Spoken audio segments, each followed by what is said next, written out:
How's it going, Tom? It's going okay. It's hot here. We'd love to learn a little bit about you and kind of how you grew up and learned how to barbecue, how you kind of fell in love with it. I mean, you obviously love it because you make so much content and videos about it. So yeah, my passion's always been cooking. You're right, barbecuing is sort of my guilty pleasure, I guess, right? Out of all the cooking categories, I enjoyed barbecue and I enjoyed just sitting out there on a Sunday. I feel like it's for me. I grew up in LA. My dad was a pretty big figure in the restaurant industry for about 40 years. I grew up at an early age in the kitchen with all the chefs back in the early 90s when that was okay. I'm sure that's not okay anymore, but my dad was the boss. So I would walk in and I just automatically just kind of gravitated towards the kitchen.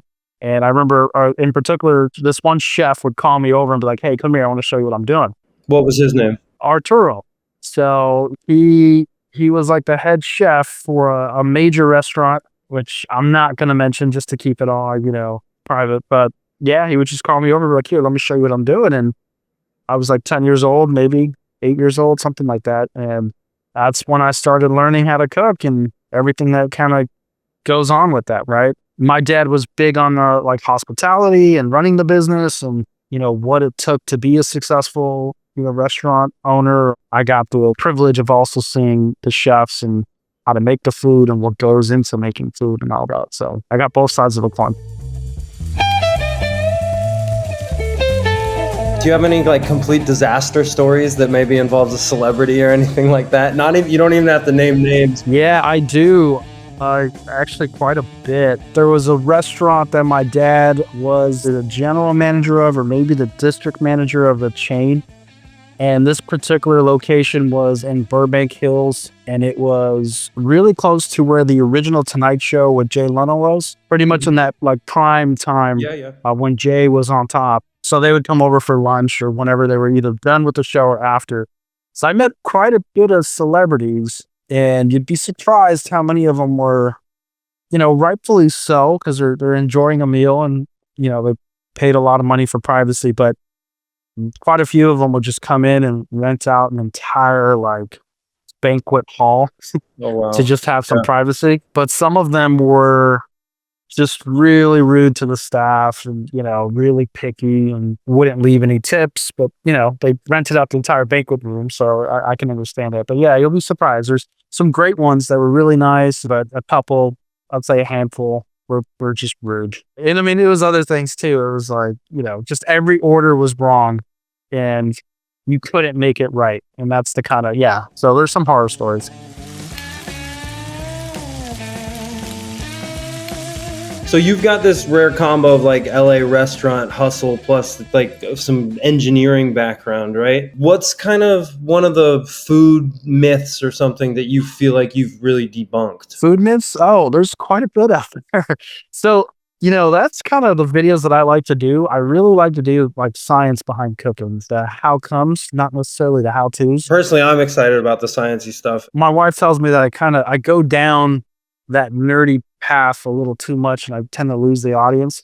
So I've been trying to refine that a little bit, but there's a couple of myths out there. So, I think the biggest one that's circulating right now is barbecue season, but the myth that you should only flip your steak once. Mm-hmm. I'm sure you guys have heard it before where you're supposed to put your steak on there and don't touch it, right? For 2 minutes or whatever, 2.5 minutes, 3 minutes, and then flip it to get that perfect crust. And that's actually a myth. So you're going to get you're going to get a gray band. You're not going to get edge to edge doneness. I think most people are looking for that sous vide like steak where it's a perfect steak all the way through.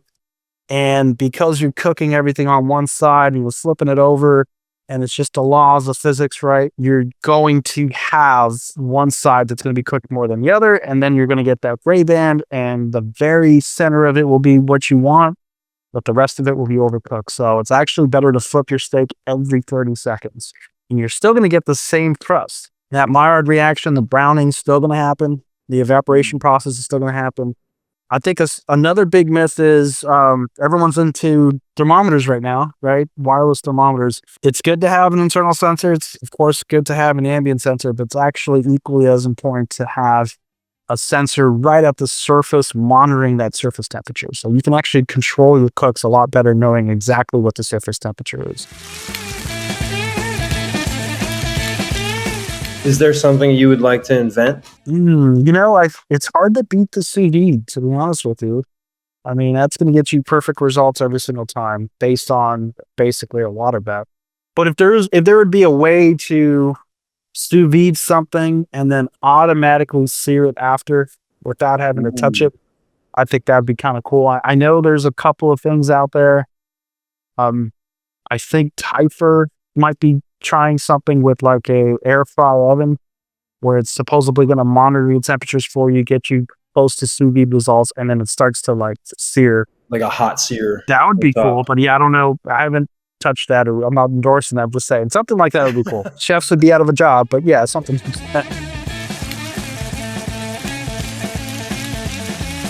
So let's say you're hosting a backyard cookout and you maybe have like 15 friends coming over and you got your Kamado grill going. You've got maybe 6 hours or so. If I got to keep it under 6 hours, I was going to say brisket. You can't go wrong. Everyone loves brisket. My briskets are usually around 12 to 14 hours. 12 hours is kind of still on the low side, but if we're going to count putting them in the cooler and letting them rest and all that, it's probably more like 14, 16 hours. Okay. So let's put that on the side for now. I think number one, some carne asada and some chicken, skirt steak or flat iron steak, something like that, marinated. I mean, carne asada is just so easy to do. Everyone's happy with it. You can't go wrong. It's quick and you can feed people as you go, right? No one's waiting on you. You're going to eat last, but everyone else will enjoy it. Number two, some beef ribs. I think I can do that under 6 hours. Some nice, thick, prime beef ribs. I think beef ribs are one of the most underestimated things to barbecue, but it's also challenging. I think a lot of people have a hard time with beef ribs, but I would take some beef ribs any day of the week over brisket, personally. And I know brisket's like everyone's, dream thing to learn how to barbecue. And then the last thing, steak picanha would be great. I'm a big chicken guy, grilled chicken, spatchcock chicken on the grill. You can do I could probably do 4 or 5 of those on my son of Kamado. Everyone would be happy. Yeah, there's too many things. I almost want to ask you, what would be your top 3? The spatchcock chicken sounds great. I like to do wings. Like they're real quick, just some barbecue wings. People can just grab a couple. I'm a big veggie kebab thing too. Like those are always good to have. I'm ignoring veggies, right? Yeah, we'll put some veggies in there just to keep everyone healthy. Yeah. I've been grilling on this on the Vessels Kamado style grill for a couple months now, and I mean it's amazing how well it really maintains its temperature.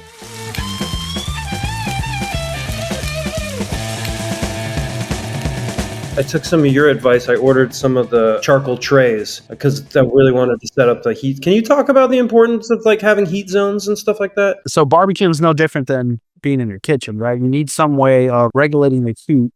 And, think about it. You're not going to be on high heat on your gas stovetop the entire time, right? You burn everything. With a charcoal grill, you don't have knobs like you would with a gas grill. So you need to set up zones, right? Hot zones, cool zones. And if you really want to get, crazy, you can even set up medium zones, right?